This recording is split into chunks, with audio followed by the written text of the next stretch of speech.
What's going on, everybody? This is John Jake Gaming on the mic here, coming at you with a brand new episode of the Bluffton Tech Team Builder Dynasty here on EA College Football 25. And we're off to a decent start here in year number 3. We're 2-2.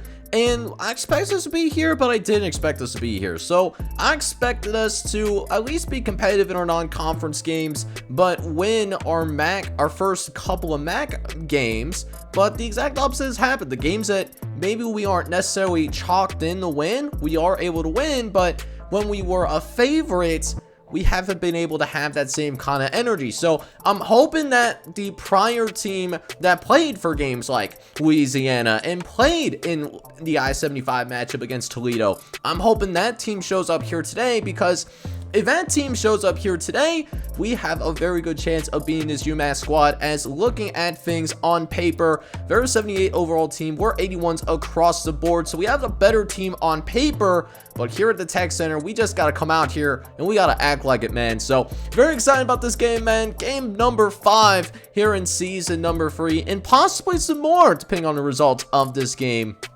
But with that being said, guys, hopefully you enjoyed this video, man. If you do love the energy here on the channel, make sure you go ahead and do a couple of things for me. Hit that like button, and then also hit that subscribe button as well if you do happen to be brand new to the channel. And without any further ado, let's go ahead and dive right into the action. Alright, boys, so we ended up going ahead and deferring to the second half, but what we also decided to do as well was that we went ahead and, our defense came ready to play today. We're able to force a 3 and out, and Chris Gentry is going to start us off with a big-time punt return down the sideline. Nearly is able to take it all the way back to the crib. But still an amazing start to this ball game, as not only do we get that 3 and out that we're looking for, but we do also manage to go ahead and we find a way to go and get a great punt return as well. So we're starting essentially in the red zone. So you already know what time it is, man. We got to come out here. We got to get some red zone points. See if this little cross screen is going to work as we try to set it up for JD Weeks, and Weeks is able to get it across the boundary and get across the 10-yard line. So another goal line opportunity as we're trying to cash in on our first one here today. 3rd and goal from the 3. Armstrong looking and wanted Chris Gentry. He had him open, man. He absolutely had him open, but unfortunately, Chris Gentry, while he did his best to win the route, he did not do his best to catch the ball. And so we had to settle for a short field goal. Tommy White is at least able to sink it through, but we are going to only be up 3-0 instead of the 7-0 that I was truly looking for, as we'll go ahead and get things going here later on in this first quarter of action. UMass is going to be able to get a first down on their second drive, as they're going to drive down the length of the field. This time, running over one of our safeties. Good word. I have no idea which safety that was, but oh man, did he get absolutely ran over. Kind of got that Ray Lewis treatment, so to speak. That Marshawn Lynch treatment, as that pass nearly ends up being intercepted. Great coverage by the custom Vladi Kolensky. As now we're staring down 3rd and 9 coming up. Here we go, 3rd and long. Looking, quarterback's got all day to throw, and he's got a wide open man on the drag pattern, as that will move the sticks for an automatic first down. The UMass Minutemen are going to move the sticks and continue this drive for the time being, as we'll try to make some adjustments ourselves defensively as we try to lock things up, but we leave a man open, able to find a soft spot in our zone defense. And now UMass is going to be essentially looking at a red zone spot, their first red zone opportunity of the ball game, as our quarterback makes adjustments again at the line of scrimmage. 1st and 10, all day to throw, but it's going to step under the pocket, decides just to scramble, and it's going to just work himself down. He slides in front of our star corner. That was Malik Moon. That made him to slide down a little bit more, and on the very next play, we got a touchdown but not a touchdown for your Fighting Muskrats. It is the UMass Minutemen that are actually going to go ahead, and they will strike first. So the Minutemen will indeed take a 7-3 lead, courtesy of Dallas Elliott. So we need to come out here and try and respond after a long and convincing touchdown drive for the UMass Minutemen. We know our offense is more than capable of scoring, but can it do it with some consistency? That is going to be the million-dollar question, as Armstrong will look over the middle of the field. Once Javon Moore, and Moore is actually able to go ahead. He breaks the tackle, as that will get the Bluffton Tech Fighting Muskrats not only a first down, but will get across midfield as well. And as the kids would say, we're starting to cook. Very next play, we're going to go with a little bit of a curl pattern, and this time we find the sophomore sensation, or junior sensation, Chris Gentry, who's able to go ahead and pick up the first down. So now, deep in UMass territory here is Armstrong going to dump it off to Will Peoples, and Peoples is actually going to find his way to the first down marker there as well, as that first down marker is going to make it 1st and 10. Now at the 21-yard line, staring down our second red zone opportunity, as we find CJ Peaks open across the middle, and DJ Armstrong having himself an excellent performance to start this game out. Completing 6 of his 7 passes, he certainly feels like somebody that has absolute control of the offense. We'll see if that continues, though, as 2nd and short coming up, as we'll run up the gut with Will Peoples, and Will Peoples will, in fact, move the sticks for the first down. But want to see if we can run it down their throat once again, trying to run through a motherfucker's face, as Dan Campbell probably is thinking right about now, and it works pretty well.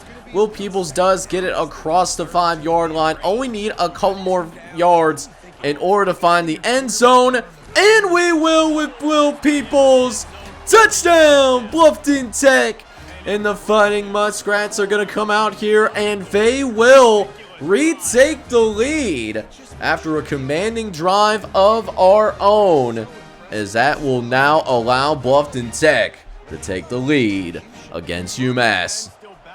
Now, with that being said, UMass now has the ball in their hands once again, as UMass did score a touchdown on their previous drive, but we'll see if we can get them off the field here for this 3rd and 10, but we can't. This quarterback's going to scramble and then some, and that's going to be well across the 35-yard line. Big time scramble by the Minutemen quarterback, as now the Minutemen are going to go to work here, 1st and 10. As we are going to make some adjustments ourselves. Didn't like the zone look, as we actually going to be playing action. But James Couch-Smith, the sophomore defensive end, is going to be able to get home. And not only able to get home, but he's going to be able to put the lumber on this quarterback as well. And so that will give our defense some breathing room. As now, 2nd and 16, looking to throw over to the right-hand side. And that will be a short completion, as that will wrap up this first quarter of action already. It's been an extremely entertaining first quarter here between these two quarterbacks. We'll see if it continues throughout the course of this game. So we'll go ahead and pick things up here in the 2nd quarter, starting out with a 3rd and 10. So Ahmad Huston's going to drop back. He wants to try to send it deep downfield, but is going to be forced to throw it away at the last second. Nowhere for Ahmad Huston to go with that ball, and Bluffton Tech will take over after a decent punt by the Minutemen special teams unit. So things are looking good so far for your Fighting Muskrats, and that will continue as we will start the drive out with a CJ Peaks reception. They'll take us to just about midfield, as we'll hurry up to the line of scrimmage quickly here, getting to about midfield, and we're going to throw it over the middle, as we'll end up finding Javon Moore, who's going to make his 2nd catch of the ball game, as that will nearly pick up yet another first down, but coming a few yards shy of the marker, where thankfully Will Peoples is going to be able to do the rest of the work. Will Peoples having a solid game, not a liquid or a gas at all, as Armstrong's going to look to the sideline real quick, get that adjustment. And Armstrong going to go ahead and start getting things rolling. Armstrong dropping back to pass, but nowhere to go. And we had massive pressure up the middle for William Boston. And William Boston's going to light him up like a Christmas tree. So a lot of work that needs to be done here on 2nd and 18. As we'll go ahead and get those yards back, thankfully, as we'll find our tight end, Scott McClellan. A more manageable 3rd down now because of that reception, but still not a good spot to be in as we got 3rd and 9. So we're just going to go ahead and see if we can send it deep. And sure enough, we might have someone open downfield, and we do! Not only is it a 1st down, but it's going to be a touchdown as well. It's Javon Moore going to be able to streak down the sideline like your favorite stripper. And it's going to be a touchdown for Bluffton Tank. The Fighting Muskrats are going to continue to extend the lead. And we're now going to be up 17-7 will be your score. So we certainly have a fun one on our hands, at least offensively. But we certainly know that this UMass team is more than capable of moving the ball downfield at any given moment. We'll see if Ahmad Huston can get this Minutemen squad back into the game, or have we found something defensively that's causing fits. 2nd and 10 coming up a couple of plays later. Ahmad is going to throw over the middle, and that is actually going to be missed by a couple of our defenders there. Probably should have been able to at least bring him down before we, before he got to that 1st down marker. But, just not necessarily meant to be there, as UMass will continue to progress down the field steadily. But we will almost force an incompletion there. Thought we were going to be able to get that bar jarred loose enough to at least force the incompletion, but was simply not meant to be, though. As now we'll have 3rd and 1 coming up. Huston on the play action is going to try to scramble out of the pocket. Nobody is there on the contain, as Couch Smith was supposed to be there on the contain, but he went inside a little bit too much. Just not great discipline there. And it will now lead to a goal line stand. We'll see if Bluffton Tech can keep UMass out of the end zone. 3rd and goal from the 8 as Huston looks to the right-hand side. He's going to make a completion happen, but Malik Moon and our star linebacker, Nate Bertze, is going to be able to make the play. And then we're going to force a short 20-yard field goal. Should be makeable, but somehow this kicker misses. He misses the 20-yard field goal, and that is just a huge shocker in my eyes. As now Bluffton Tech will take over at the 20-yard line. A chance to extend the lead. Going to go deep downfield, and it's caught! Chris Gentry able to head tap a defender. And now we got them Texas Roadhouse biscuits out, because we are going to be on a roll on this drive, as we're now deep in UMass territory. As we'll now be at the 25-yard line. We'll throw again over the middle, where we find our junior star, Chris Gentry. But don't sleep on DJ Armstrong now. DJ Armstrong doing a great job in commanding the offense thus far, as he has over 200 yards of passing so far here in his 1st half. And here's the crazy part.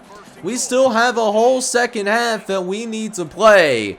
So here we go. 3rd and 4 coming up. We thought we had the running back Texas route open, but that linebacker disguised it beautifully. I thought he was blitzing, and I thought that we were going to have a lock-in touchdown. DJ Armstrong thought the same thing as well, and it turns out 30 was just in contain for the Minutemen, as Donovan Dyson is able to fool us. We've been bamboozled, we've been flabbergasted. And now, 2-minute warning coming up for the Minutemen, as they'll have a chance to get right back into this game. They can make this a once-possession difference before we get into the halftime locker room. So a big possession here for both teams, as we got a man wide butt naked open. Malik Moon has to come in and make the tackle, but man, 3rd and long, and we get beat deep. Are we serious right now? That's crazy. We simply can't have that happen to us. Not acceptable in my eyes. And now UMass in borderline field goal range. I would imagine if they get one more first down, they would at least be in field goal range. We'll see how they approach these next couple of plays here, as they'll go back and try to throw deep down the middle, but it's going to be blown up. That's Nash Birthday playing in that deep 3rd. That is our linebacker able to really get the wagon unhitched, so to speak. And now on 3rd and 5, have a chance to get him off the field, and we do. Porter Lindstrid is going to be able to make a play. Now, surprisingly though, UMass does decide to punt it on 4th down. So that was interesting, at least for me to witness that. You would figure they might have gone for it, kind of being in no man's land, but UMass is scared to make money apparently. So with that being said, we'll have 2nd and 10 coming up. We got Chris Gentry open here, but we overthrew Chris Gentry just a tad. That could have been a touchdown. A rare missed throw for DJ Armstrong. And now it's 3rd and 10. They're pressing us yet again. So we're going to go ahead and make a couple of adjustments here. Change the play. And let's see if we can make something shake here. Sure enough, same play, same concept. This time, we throw a better ball. And Chris Gentry, once he gets behind you, he is not going to be caught. Touchdown, Bluffton Tech. And the Fighting Muskrats are going to be able to push the ball downfield. They get another touchdown on the board. And they're going to actually come out here and take a 24-7 lead before we even get into halftime. However, there is still a decent amount of time here between this where we're at right now and the actual start of the 2nd half, but I would imagine that this is going to be the last drive of the 1st half, though, as Ahmad Huston's going to throw to the right-hand side, is able to find his tight end open for the 1st down there. Nate Birthday just coming out and just making sure that they don't get beat deep necessarily, you know, playing a little bit of more of a, like a prevent type defense, which, you know, I don't love in most situations. I would rather be aggressive as a defense, but we're playing extremely well, so I don't see any reason why not to come out here and just make sure we don't get beat deep. We got one job, although honestly our user is definitely getting picked on, though, as that will be the last notable play that we saw before UMass does eventually settle for a field goal. The field goal attempt was actually good, but I mean 24-10 is your score and we're doing great offensively. Let's see if we can keep it going. So yeah, man, let's go ahead and get things started here. Start of the 2nd half, as we did force UMass to go 3 and out once again. And I want to go deep once again, and I'm going to connect once again, where I'll find the end zone once again. Touchdown, Bluffton Tech. That is Javon Moore, letting them know that they can't F with us, man. Let's go, baby. Huge lead for Bluffton Tech here, as we're now going to be up 31-10, as now UMass really in a borderline desperation mode, down by 3 touchdowns. You can tell the urgency is certainly there, as Ahmad Huston going to try to scramble out. This time he's going to be tackled from behind, not able to get as many yards as what we have seen in the past. Is now 2nd and 4 coming up, as we're going to go ahead and see UMass go to work here, trying to throw over the middle, and that is going to be caught for a completion. So, 1st down there for the Minutemen, as now a couple of plays later, as Ahmad is going to look to throw yet again, wants to go down to the right-hand side, but not the best throw in the world. Allows us the opportunity to make the play on the ball, actually, which is nice to see from our DBs, making plays without us having to be involved. We love it, as it's now 3rd and 6, as they'll go ahead and throw over the middle, and that's going to be good for another 1st down. And that's going to take UMass to just about midfield, so they're putting together a little bit more of a methodical drive in what Bluffton Tech has been able to put together so far. As we got 1st and 10 from the 45-yard line, and that's going to be a short completion there out to the flat. Or that's going to be, good for, like a few yards there. Nothing too crazy. As we're going to go ahead and make some adjustments here yet again. The zones were like completely off. But Randall Glenn is able to hold his own there on an island. And we'll force UMass to go ahead and punt this ball away once more. In a spot for us to go ahead and try to extend the lead further. As Armstrong looking around, doesn't love what he sees downfield until one of the last moments, able to throw CJ Peaks open, and oh my goodness, DJ Armstrong is simply putting on a clinic right now. He has over 400 yards passing, and he's looking to build upon that down the sideline. Well, that one ends up being incomplete, but those deep shot opportunities have been there. And we certainly have capitalized when we've had the opportunity to do so. Which, speaking of which, UMass is pressing us once again. So let's see if we can exploit it here as Armstrong again drops back. Looks over to middle of the field, and that's a little bit more dangerous. Trying to get Scott McClawler that particular catch, but didn't work out too terribly well there. So we'll have to try again here on 3rd and 10 where play action, and we just try to get rid of it as soon as we can because that pass rush was absolutely coming. They were not fooled at all by the play action. And so it leads us to 4th and 10. We're kind of in no man's land. And I actually love how our defense is playing here today. So we're going to be aggressive here. And sure enough, Chris Gentry is untouched while crossing the line of scrimmage. And so Chris Gentry is going to find the end zone. Touchdown, Bluffton Tech. So on a 4th and 10, we are able to burn this defense once again. And it's going to lead to yet another touchdown.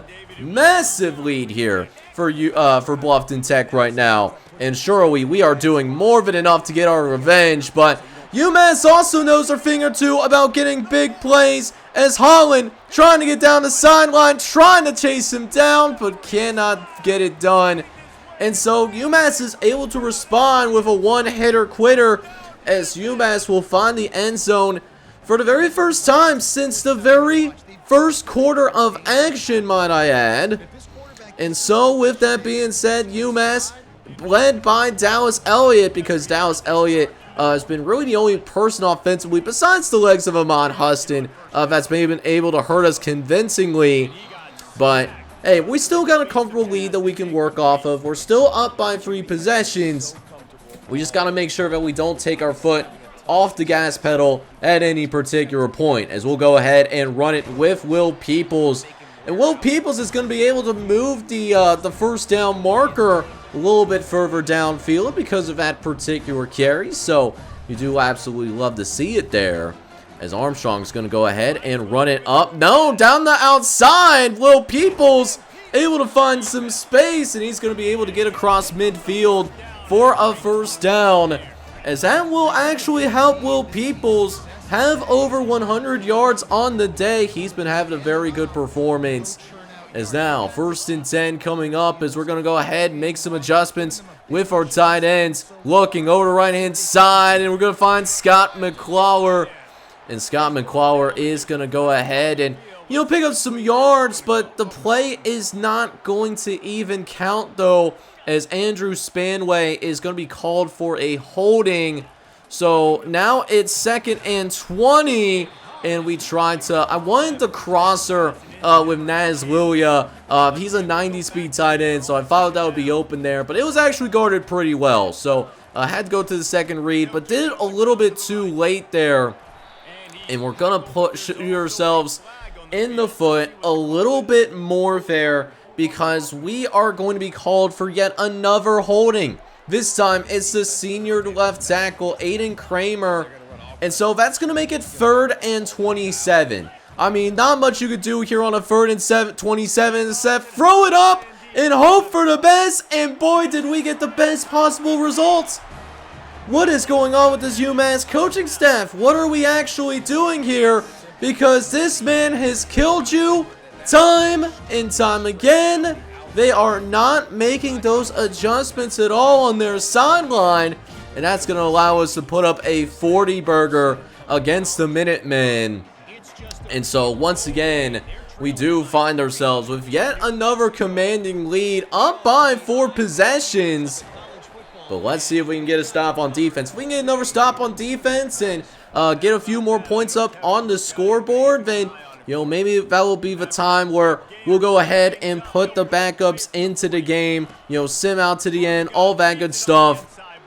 But make no mistake, this UMass team is not going to quit without a fight, as that is going to take us through to the end of the 3rd quarter. It's been a fun day here at the Tech Center, led by DJ Armstrong and Chris Gentry, one of the best duos in the MAC. But now we get into this final quarter where, well, we've done the first few quarters of action. We're just trying to make sure that it is indeed a formality. Should be 1 quarter away from winning it, and it seems like at this point, UMass is looking to see what they have for the future of their program, as they did put the backups into the game. So very curious to see what these backups can do against our starters, because I do still have my starters in the game. That's primarily because I like to be up by at least 30 points until I put the backups into the game, unless it's a point where, like, the what we end up seeing is, well, okay, these guys are going to actually like put the backups in, like, automatically, like those kinds of things, right? But we got the ball on the ground here, could be going either way, and oh, I thought our boys were going to be able to fall upon it. They did take a look at this, and it turns out that it is in fact going to be like overturned, but they try to go deep on us on a 4th and 1, and well, I appreciate their bravery, I truly do. That is our best DB on the team, going up against a backup quarterback. I mean, able to bait him with relative ease, able to take care of business against the backup wide receiver with ease, and Malik Moon's going to have himself a nice little interception here. So we'll take over at about the 20-yard line because that interception was ruled a touchback. And now we'll see if our offense can come out here and put up a few more points on the board. It's been an excellent day thus far, but now we're looking and seeing, hey, can we finish with now UMass's backups out on the field? Can we impose our authority on this team? But first, we got to pick up this first down, though. 3rd and 5 coming up. Armstrong is going to go ahead. He's going to try to set things up onto the flat. And look at JD Weeks, man, a backup tailback, able to make something shake there, man. And that's going to be a good first down for the Bluffton Tech Fighting Muskrats. As now, another 1st and 10 coming up here, as we'll go ahead and try to make something shake here, as we're only going to have 2 receivers out on routes, as we'll go ahead and take a look around, but don't love what we see downfield. Probably put ourselves in a little bit too much of a compromising spot. Probably should have at least, like, either slide to the left or do anything, because we left ourselves a little too exposed there. So we'll run it, though, on 2nd and 20, and we do get back to the original line of scrimmage. But 3rd and long is still going to be a hard sell, right? 3rd and 9, I mean, what can you even do on a 3rd and 9? We're going to try to read option here, and the read option actually initially fools them, but the coverage after that was pristine, and so we're not going to even give it any second thoughts. I want to go for it. 4th and 4 coming up. I want to see if our guys are capable of getting it done. As now, 4th and 4 from our side of the field. Looking, but nowhere to go with the ball again. And UMass will end up taking over. So, shout out to the Minutemen. They're not giving up. They're showing some pride here. But at the same time, though, even with that stop, it's going to be hard for me to find a way to blow this game and to blow this 28-point lead that we have with 3.5 minutes left to play in the ball game at this point. As now, 2nd and 5 coming up. Their backup is going to look to scramble upfield and actually makes Nate Bertay miss, like it or not. And is able to go ahead and pick up that first down, as we're now coming out here with a 1st and 10 from the 25-yard line. Dropping back, looking around. It's going to try to scramble upfield again. As we're going ahead and just, hey, if that quarterback wants to scramble and get a few yards, that's fine. I just don't want to give up a touchdown too terribly quick. Want to make sure that, hey, we're going to make sure that, you know, we're able to keep everything in front of us. Because you see the clock right now. You can definitely see that the clock is clearly on our side right now. And I just want to see us, you know, finish strong. 3rd and 10. And look at this dime by the backup quarterback. I mean, that is a tough throw. I mean, Kolensky, he was just trying to use that other defender, like that sideline, as if he was kind of like doing a double team. I can't even imagine that. That is one heck of a throw that I just witnessed. But even though UMass is going to be able to finish strong, we're going to have a big time victory and a career day for DJ Armstrong as well, who throws for over 500 yards, more than half of them though going to this junior wideout right here. So this was a game in which we saw an insane amount of offensive action. I mean, when you get two teams together and they combine for 1,100 yards, that's when you already know you were going to have yourself an insane day. And that was exactly what we had here today. We had some insane action here on the field, and I'm simply happy that we were able to come out on top when it was all said and done. Now, DJ Armstrong had nearly a perfect day today. He threw for 500 yards and 5 touchdowns. Did throw an interception, but that interception was more so because of a great play and not because of a terrible read, so to speak. And so, with that being said, DJ Armstrong, he was really excellent to watch in this game and really taking some strides here in his senior campaign. As for the ground game, we're actually able to get the ground game going as well, as Will Peoples ended up with nearly 6 yards to carry and finding the end zone. Also got JD Weeks the occasional carry here as well, as he was able to get a few carries in this matchup. But as for the receivers, so, I mean, we had two guys that simply stood out in almost every single facet. Chris Gentry was the big guy on campus yet again. I mean, he's unguardable. He is simply unguardable with 6 catches, 270 yards, and 3 touchdowns. Javon Moore was no scrub either as the second fiddle. He also had 2 touchdown grabs with 4 catches and 141 yards in the game. Defensively, listen, the defense had its moments of good and its moments of bad, but it was mostly good moments here. Malik Moon and Nash Burte did lead the team with 10 total tackles. Then Porter Winchester was able to step in with 9 tackles on the game as well. We also managed to find a couple of sacks with James Couch-Smith and then Nash Burte and Ellis Berry combining on a sack as well. Plus, Malik Moon was able to get the sole turnover for the Bluffton Tech Fighting Muskrats. A turnover that was important enough for us to save a touchdown, which came a long way for us getting back into the winning column, back above 500 here in year number 3. So not only did we have a successful week on the field though, we also had a successful week off of that field. We were able to sign the 3-star wide receiver Anthony Waffler out of Franklin, Ohio, down in the Cincinnati area.